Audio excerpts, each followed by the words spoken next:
72 کا ایک دن میں فرزند زہرا جنازے الحمدللہ رب العالمین الرحمن الرحیم الصلاۃ والسلام علی الاشرف الانبیاء والمرسلین سیدنا و نبینا ابی القاسم محمد وعلی اہل بیت الطیبین الطاہرین المظلومین المنتخبین المنتجبین ولعنۃ اللہ علی اعدائہم مغاصب حقوقہم ومنکر فضائلہم وشجاعتہم ومصائبہم وسخاوتہم وولایتہم وامانتہم وصداقتہم وجہادتہم اجمعین باللیلنا ھذا الی قیام یوم الدین اما بعد فقد قال رسول اللہ صلی اللہ علیہ وآلہ وسلم یا علی انت وشیعتک هم الفائزون. صلوات پڑھنے مل جل کے عظمت محمد. حضرات، آپ حضرات کو احساس ہو رہا ہوگا میری طبیعت مسلسل خراب چل رہی ہے. پچھلے 7 روز سے مجھے فیور ہے، بخار ہے اور کھانسی اتنی زیادہ آپ نے احساس بھی کیا ہوگا. بہرحال مولانا کاظم صاحب کا حکم ہوا، تعمیل حکم کے لیے حاضر ہو گیا. اور یہ امام حسین کے در کی نوکری ہے، ان کے گھر کی غلامی ہے. جس کے مقدر میں جتنی آ جائے وہ اپنے مقدر پر ناز کرے. میں یہاں پہ آیا، آنے کے بعد آپ کے انتظامات کو دیکھا، ڈیکوریشن کو دیکھا، بہت دل خوش ہوا. پروردگار آپ تمام لوگوں کی محنتوں کو قبول کرے اور آپ کے حوصلے کو جوان رکھے اور آپ کو مزید ہمت دیتا رہے. آپ دیکھیں کچھ نوکری وہ ہوتی ہے کہ جو نظر آتی ہے، دکھائی دیتی ہے، اور کچھ نوکریاں وہ ہوتی ہیں کہ جو دکھائی نہیں دیتی مگر ہوتی ہیں. آپ دیکھیں میں منبر پہ آیا، خاندان اہل بیت کا ذکر کر رہا ہوں. نوکری حسین کی ہے، آپ کو نظر آ رہی ہے. مجھ سے پہلے حضور نے خطاب کیا، نوکری حسین کی تھی، آپ کو نظر آئی. درمیان میں بھائی نے ذکر کیا، نوکری حسین کی کر رہے ہیں، آپ کو نظر آئی. میرے بعد مولانا کاظم صاحب تشریف لائیں گے، بیان کریں گے، نوکری حسین کی ہوگی، آپ کو نظر آئے گی. لیکن ہمارے آنے سے پہلے فرش بچ چکا ہے، جس نے بچھایا ہم نے نہیں دیکھا، لیکن نوکری حسین کی کر رہے تھے. وہ افراد کے جو 72 تابوت کا اہتمام کر رہے ہیں، ہم کو نہیں پتا کس نے اہتمام کیا، ہم نے نہیں دیکھا، لیکن نوکری حسین کی کر رہے تھے. ہمارے آنے سے پہلے پانی کا اہتمام کر دیا گیا، ہم کو نظر نہیں آیا، لیکن نوکری حسین کی تھی. لیکن میرے عزیزوں، ہم کو نظر آئے نہ آئے، حسین کی ماں فاطمہ کو نظر آ رہی ہے. حسین کی ماں فاطمہ کو نظر آ رہی ہے. اور پھر آپ اس کائنات میں جتنی بھی نوکریوں کو دیکھیں، وہ 18 سال سے پہلے نہیں ملتی. 18 سال سے پہلے آپ کو کوئی سرکاری نوکری نہیں دی جاتی. 60 سال کے بعد ریٹائر کر دیا جاتا ہے. یعنی دنیا کی نوکری کا قانون یہ ہے، 18 سال سے پہلے نہیں دی جائے گی. 60 سال کے بعد آپ کو نوکری سے نکال دیا جائے گا، ریٹائر کر دیا جائے گا. لیکن یہ نوکری حسین کی ہے جو دنیا میں آنے کے ساتھ شروع ہوتی ہے. انسان جب تک قبر میں چلا نہیں جاتا، نوکری حسین کی کرتا رہتا.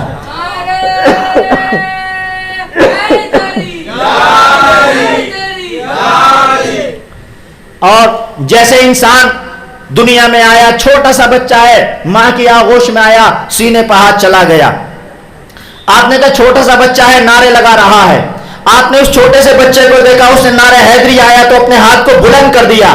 جیسے ہمارا بچہ حسین کے نام پر لبیک کہتا ہے، جیسے ہمارا بچہ علی کے نام پر نعرہ حیدری لگاتا ہے، ادھر ماں کو خوشی ہو جاتی ہے، ادھر باپ خوش ہو جایا کرتا ہے، ادھر دادا محبت کی نگاہوں سے دیکھتا ہے.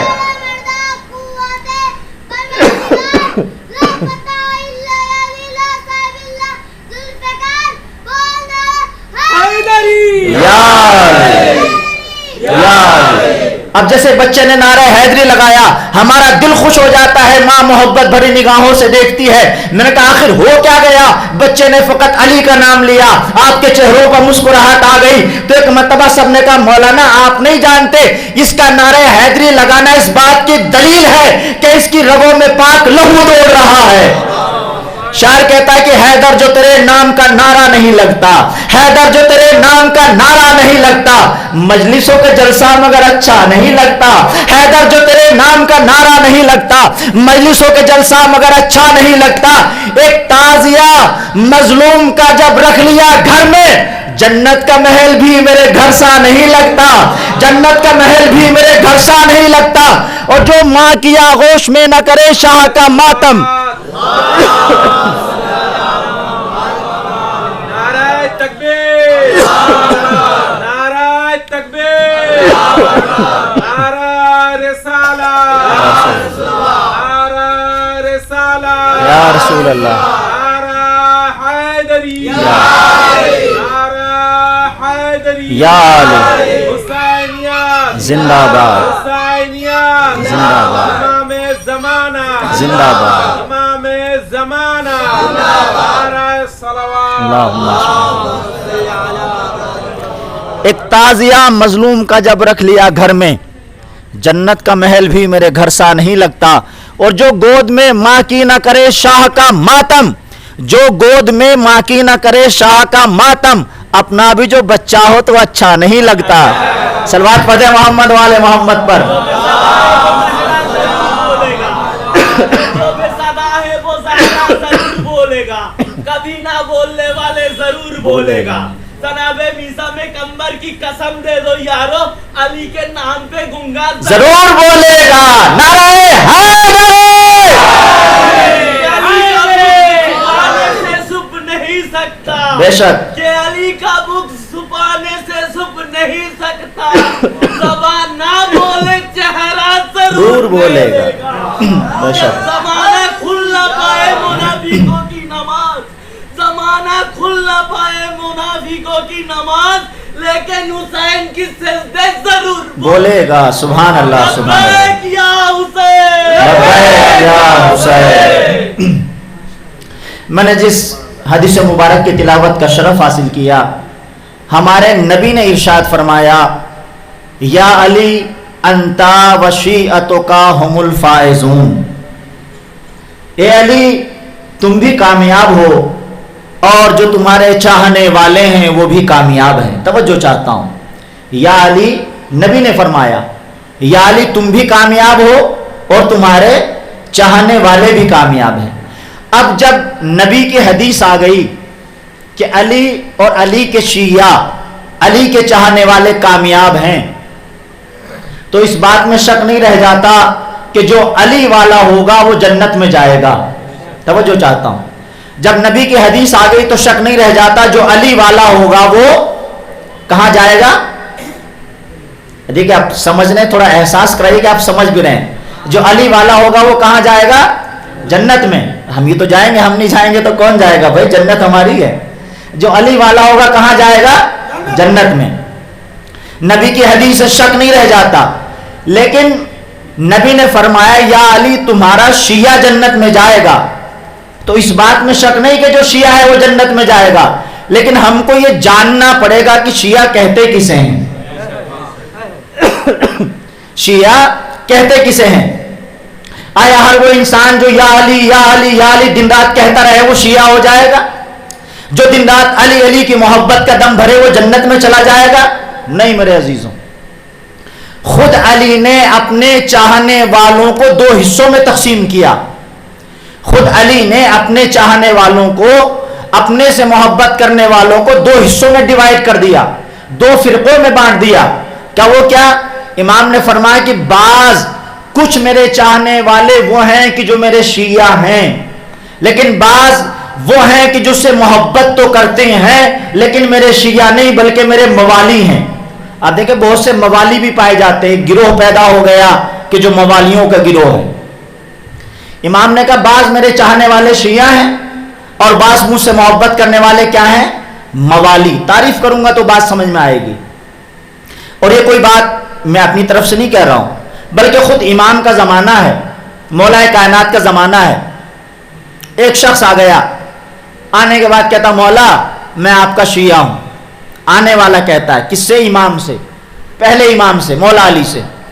امام نے کہا نہیں تو میرا شیعہ نہیں ہے. اس نے کہا مولا میں تو آپ سے محبت کرتا ہوں. کہا ہاں ہاں میں کہہ رہا ہوں نا کہ تو میرا شیعہ نہیں ہے. امام نے انکار کیا. آنے والا ضد کرتا رہا، بحث کرتا رہا. امام نے کہا تو میرا شیعہ نہیں بلکہ تو میرا موالی ہے. اس نے کہا مولا عجیب بات ہے، میں اقرار کر رہا ہوں، میں اپنی زبان سے کہہ رہا ہوں کہ میں آپ کا شیعہ ہوں، لیکن آپ انکار کیے چلے جا رہے ہیں. دیکھیں اماموں کا دستور یہ رہا کہ جب تک سامنے والا اپنی اوقات میں رہتا ہے تو اس کی برائیوں کو چھپاتے ہیں، لیکن جب سامنے والا اوقات بھول جائے تو اسے اوقات یاد دلا دیتے ہیں.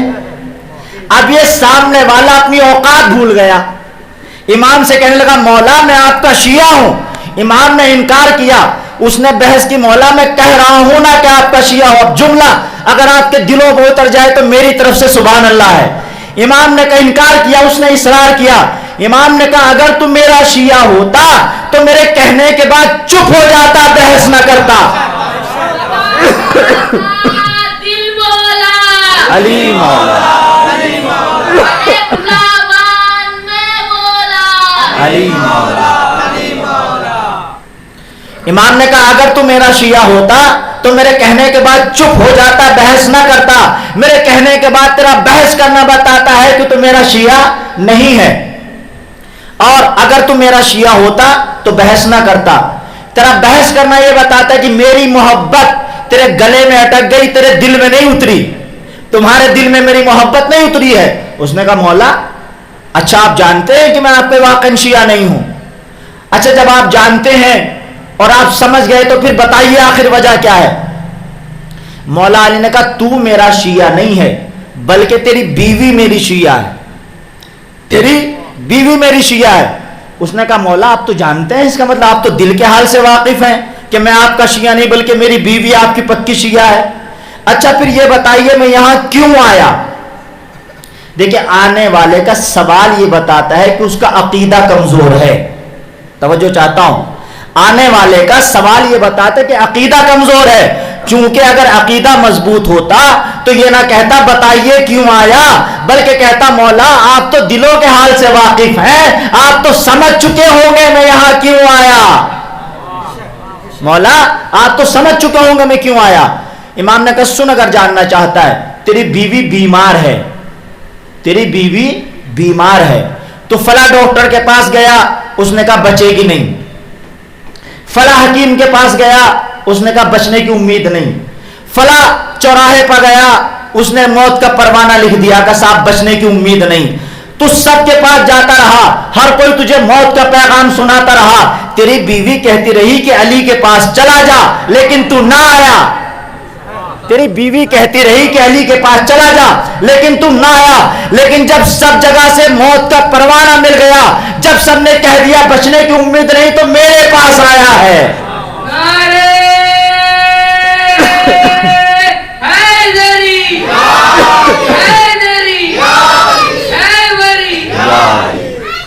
یا علی. اب جب سب نے کہہ دیا کہ بچنے کی امید نہیں تو میرے پاس آیا ہے. پھر امام نے کہا جا چلا جا. اس نے کہا مولا جا چلا جا کیا مطلب؟ کہ جا چلا جا کا مطلب ہے کہ تیری بیوی ٹھیک ہو گئی. پتہ نہیں آپ کیا سن رہے ہیں. جا چلا جا کا مطلب ہے کہ تیری بیوی ٹھیک ہو گئی، اس کو بیماری سے شفا مل گئی. اس نے کہا مولا یہ کیسے ہو سکتا ہے؟ آپ نے نہ کوئی دوا دی، آپ نے نہ کوئی ٹیبلیٹ دی، آپ نے نہ کوئی نسخہ دیا، آپ نے نہ کوئی گندا تعویذ لکھا، آخر ایسے کیسے شفا ہو گئی؟ تو امام نے کہا اگر میرا چاہنے والا ہوتا تو سمجھتا کہ جو ٹیبلیٹ دیتا ہے وہ شفا نہیں دیتا. اور ہم نبی کے گھر والے ارے ٹھیک کرنے میں دوا دینے کے محتاج نہیں ہے، ہم کہتے ہیں مریض ٹھیک ہو جاتا ہے. صلوات پڑھتے پر محمد والے محمد.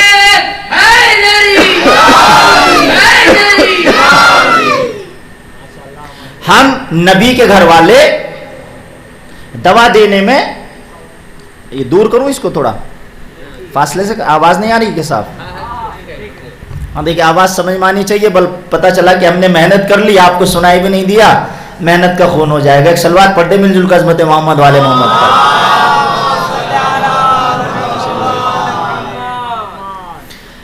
تو میں عرض کر رہا تھا کہ علی نے فرمایا کہ ہم نبی کے گھر والے اگر کسی کو شفا دینا چاہیں تو ہم دوا دینے کے محتاج نہیں ہیں، ہم کہتے ہیں شفا ہو جاتی ہے.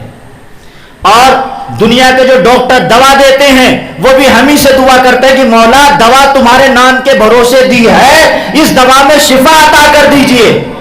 ہم دوا کے اندر شفا عطا کرتے ہیں. تو میں عرض کر رہا تھا کہ امام نے اپنے چاہنے والوں کو دو حصوں میں بانٹ دیا. بعض کچھ وہ ہیں امام کے چاہنے والے کے جو شیعہ ہیں، اور کچھ وہ ہیں امام کے چاہنے والے کے جو موالی ہیں.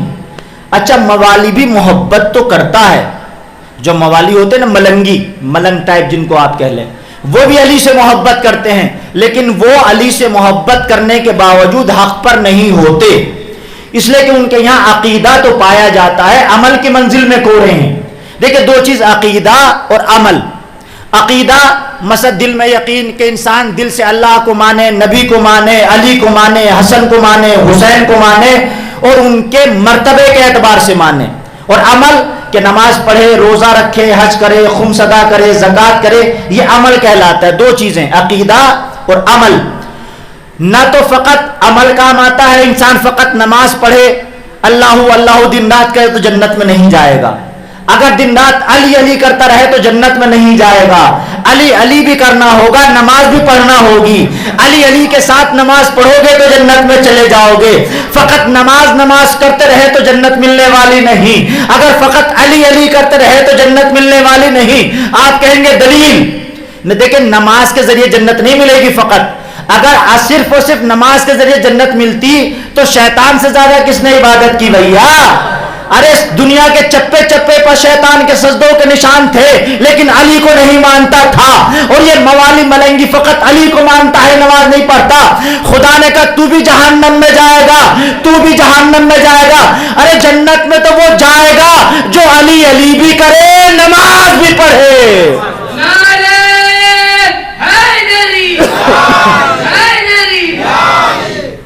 ایک شخص آ گیا چھٹے امام کے پاس. چھٹے امام کون؟ امام جعفر صادق علیہ الصلوۃ والسلام.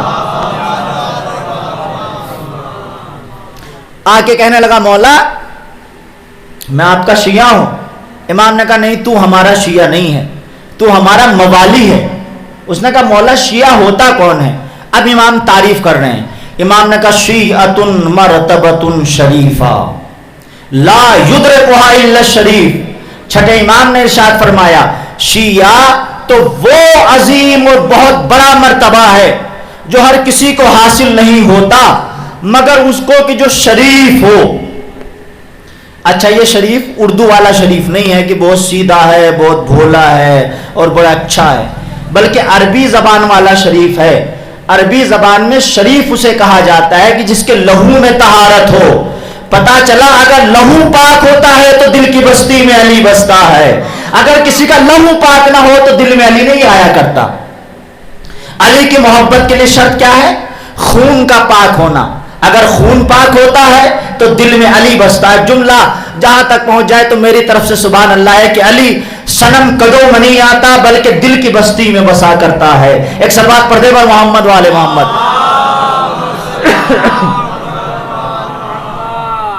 شیعہ کون ہوگا کہ شیعۃ مرتبۃ شریفہ لا یدرکھا الا الشریف. شیعہ تو وہ مرتبہ شریفہ ہے کہ جو ہر کسی کو حاصل نہیں ہوتا.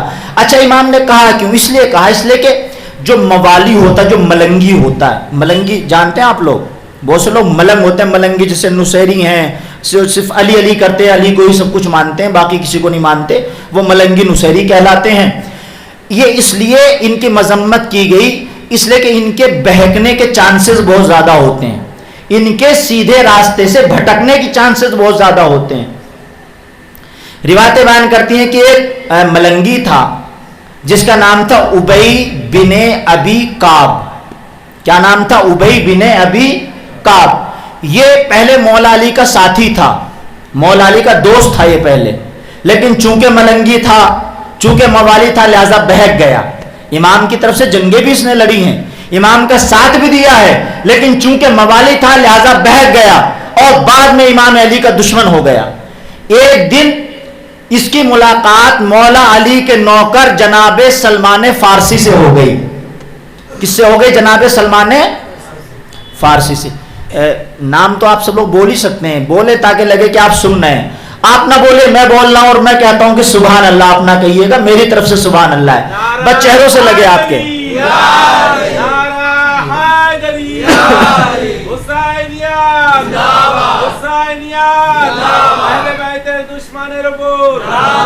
بے شمار بے شمار. یا علی اللہم صلی علی محمد و آل محمد. ایک دن اس کی ملاقات ہو گئی جناب سلمان فارسی سے.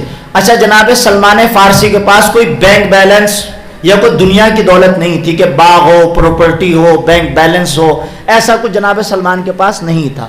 جب آپ کو گورنر بنایا تھا مولا علی نے, اس وقت بھی آپ کے پاس ایک مصلی تھا نماز پڑھنے کے لیے, ایک مٹی کا لوٹا تھا. یہ تھا دنیا کی دولت, کچھ نہیں تھا ان کے پاس. تو ابی بن ابی کعب کے جو مولا علی کا دشمن ہے وہ جناب سلمان سے ملا اور دیکھا کہ جناب سلمان فارسی ایک معمولی سا لباس ہے, سستے سے کپڑے جناب سلمان پہنے ہوئے ہیں اور آپ کی جیب کوئی نوٹوں کی گڈی سے پھولی ہوئی بھی نہیں ہے, ایک عام سی حالت میں. تو یہ مولا علی کے دشمن ابی بن ابی کعب نے سوچا یہ علی والا ہے, چلو اس کا مذاق اڑایا جائے, یہ علی والا ہے, اس کا مذاق اڑایا جائے. اب اس نے کہا سلمان کس حالت میں ہو, یہ کیا حالت بنا رکھی ہے؟ کہا بھائی کیا ہوا, مزے میں تو ہوں. کہا صاحب کوئی لباس اچھا تمہارے پاس نہیں؟ کہا اس لباس میں کیا کمی ہے؟ کہا تم تو یہ کہتے ہو کہ تمہارا علی جو چاہے وہ کر سکتا ہے, تمہارا علی جو چاہے وہ کر سکتا ہے. جناب سلمان نے کہا بے شک میرا مولا علی جو چاہے وہ کر سکتا ہے. کہا اگر وہ جو چاہے وہ کر سکتا ہے تو اپنے مولا سے کچھ پیسے مانگ لو, اپنے مولا سے کچھ پیسے مانگ لو تاکہ زندگی اچھے سے گزر جائے. تو جناب سلمان نے کہا کہ دیکھ ابی بن ابی کعب, اگر میں اپنے مولا سے مانگوں گا تو میری ڈیمانڈ سے زیادہ مجھے عطا کریں گے, اگر میں اپنے مولا علی سے مانگوں گا تو جتنا مانگوں گا اس سے زیادہ مجھے دے دیں گے, لیکن میں اپنے مولا سے وہ نہیں مانگنا چاہتا کہ جو ختم ہو جائے, جو مٹ جائے, جو برباد ہو جائے.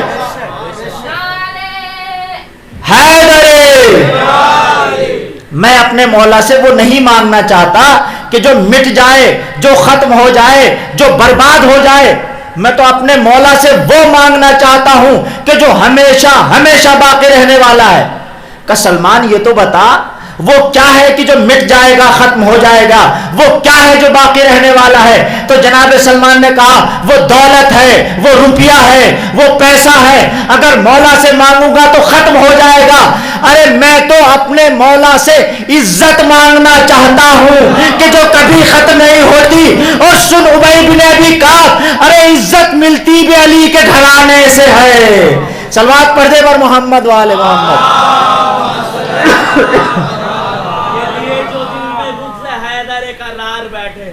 واہ, حیدر کرار بیٹھے ہیں, وہ جہنم جانے کے لیے تیار بیٹھے ہیں.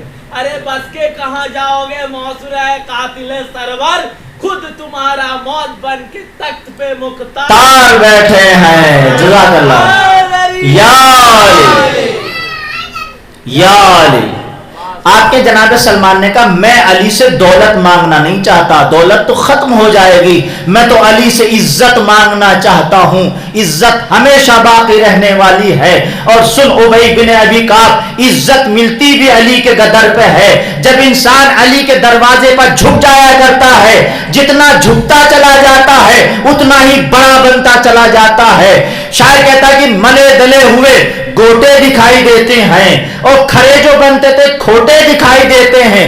اور کیا ہے جب سے درے بو تراب پر سجدہ, بڑے بڑے مجھے چھوٹے دکھائی دیتے ہیں.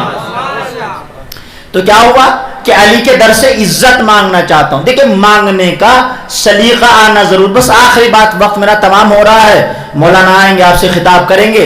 پتہ نہیں آپ کتنا سمجھے, میں نے کتنا سمجھایا, لیکن مجھے مزہ آیا. آپ کے چہروں سے لگا کہ آپ کو مزہ آیا, اور مجھے واقعا یہاں پہ آنے کے بعد لطف آیا, بہت اچھا لگا آپ کی بستی میں آ کے یہاں پہ خطاب کر کے. کیا ہوا؟ مانگنے کا سلیقہ ضروری ہے. ہم کو مانگنا نہیں آتا, ہم اللہ سے مانگتے ہیں, امام سے مانگتے ہیں, لیکن ہم کو مانگنا نہیں آتا. مانگنے کا طریقہ ہے, مانگنے کا سلیقہ ہے, دستور ہے, کیسے مانگا جائے. روایتیں کہتے ہیں آیت اللہ گزرے ہیں, آیت اللہ حیاتی, آیت اللہ حیاتی, بہت بڑے عالم, بہت بڑے مولوی, نام تھا ان کا حیاتی. ایک مرتبہ وہ جا رہے تھے کربلا, ایران, عراق, شام زیارتوں کے لیے جاتے ہیں نا, بہت سے لوگ جاتے ہیں, آپ حضرات بھی جاتے ہوں گے, اور میں ضمناً کہتا بھی چلوں کہ جو حضرات جانا چاہیں, میں کربلا, ایران, عراق قافلہ بھی لے کے جاتا ہوں, ٹور لے کے جاتا ہوں. جو حضرات جانا چاہیں کربلا مولانا سے رابطہ کر سکتے ہیں, اور انشاءاللہ وہ میرے ساتھ کربلا جا سکتے ہیں. جو خواہش مند افراد ہیں وہ رابطہ کر سکتے ہیں. تو آیت اللہ حیاتی کے ساتھ بہت سارے لوگ زیارت کرنے جا رہے تھے. کہاں؟ مشہد, 8ویں امام کے روزے پر. جیسے امام کے روزے کا گنبد نظر آیا, سبز گنبد نظر آیا, سنہرا گنبد, تو آیت اللہ حیاتی نے کہا امام کا روزہ نزدیک آ گیا, قریب آ گیا, کیا مانگو گے؟ تم جو اتنا روپیہ, لاکھوں روپیہ خرچ کر کے چلے آئے, اتنی دور تم نے سفر کر لیا, اتنے دن تم کو لگ گئے آنے میں, کیا مانگو گے امام سے؟ تو اب ہر کوئی اپنے اپنے اعتبار سے کہنے لگا, بھائی مولانا میں تو مولا سے کہوں گا مولا میرے بلڈنگ کھڑی ہو جائے, بہت 4-5 منزلہ عمارت کھڑی ہو جائے, بہت اچھا شاندار گھر بن جائے میرا. کہ بھائی تم؟ کہ صاحب میں مانگوں گا کہ مجھے بہت بڑی کار مل جائے, گاڑی مل جائے بہت اچھی سی. کہ بھائی تم کیا مانگو گے؟ کہ صاحب میں چاہتا ہوں کہ 1 لاکھ کی نوکری مل جائے, 1 لاکھ کی سروس مل جائے. تو آیت اللہ حیاتی نے کہا بس اتنا روپیہ خرچ کر دیا, اتنا دن تمہیں لگ گیا, اتنا وقت تمہیں لگ گیا, اور آنے کے بعد یہی مانگو گے؟ یہاں پہ آئے تو نوکری کے لیے, یہاں پہ آئے تو مکان کے لیے, یہاں پہ آئے تو کار کے لیے, یہاں پہ آئے تو غلامی کے لیے. کہ پھر کہنا کیا چاہتے ہیں؟ کہ دیکھو سامنے والے کے اعتبار سے مانگنا چاہیے. ارے تم دنیا کے بادشاہ کے دربار میں آئے ہو, کم سے کم دامن بھی اتنا بڑا پھیلانا چاہیے. تم یہاں پر نوکری مانگنے چلے آئے, ہو سکتا تمہارا امام تمہیں مالک بنانا چاہتا ہو, تم غلام بننے چلے آئے. کیا جانے مولا کیا چاہتا ہو. زندہ باد, زندہ باد. کا پھر یہ بتائیے, آپ بتائیے کیا مانگا جائے. آیت اللہ حیاتی کہتے ہیں جب بھی امام کے دربار میں جاؤ, جب بھی امام باڑے میں جاؤ, جب بھی امام بارگاہ میں جاؤ, جب بھی روزے پر جاؤ, جب بھی زری کے پاس جاؤ, تو ان لفظوں میں, ان جملوں میں دعا مانگو جس انداز سے اماموں نے دعا مانگی ہے, جس طریقے سے مولا علی نے دعا کی, جس طریقے سے مولا حسن نے دعا کی ہے. کہ وہ کون سا طریقہ تھا؟ کہ جب بھی ہمارا کوئی امام خدا کی بارگاہ میں جاتا تھا تو ہاتھوں کو اٹھا کے بس یہی کہتا تھا, پروردگارا جیسا خدا ہمیں چاہیے تھا ویسا تیری صورت میں مل گیا, ارے جیسا انسان تجھے پسند ہو ویسا بنا دے. لہذا تم بھی جب امام کے پاس جاؤ تو امام کے پاس جا کے بس یہی دعا مانگو, مولا جیسا آقا ہمیں چاہیے تھا وہ مل گیا, ارے جیسا نوکر تمہیں پسند ہو ویسا بنا دو. صلوات پڑھ دو محمد وآل محمد.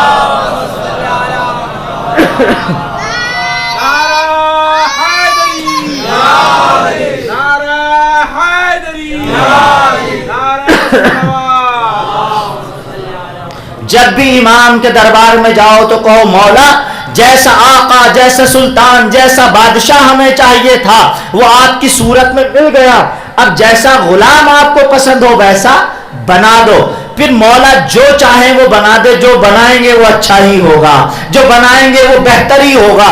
اس لیے کہ جو مزہ اہل بیت کی در کی غلامی میں ہے وہ کسی میں نہیں, جو اس در کی نوکری میں مزہ ہے وہ کسی میں نہیں. دنیا کے بادشاہوں کو وہ مزہ نہیں آتا جتنا مزہ ہمیں اہل بیت کی نوکری میں آتا ہے, جتنا مزہ اس فرش عزا پہ آتا ہے. اس لیے کہ فرش عزا پہ انسان جو آ جایا کرتا ہے وہ بلند ہوتا چلا جایا کرتا ہے, وہ بڑا ہو جایا کرتا ہے.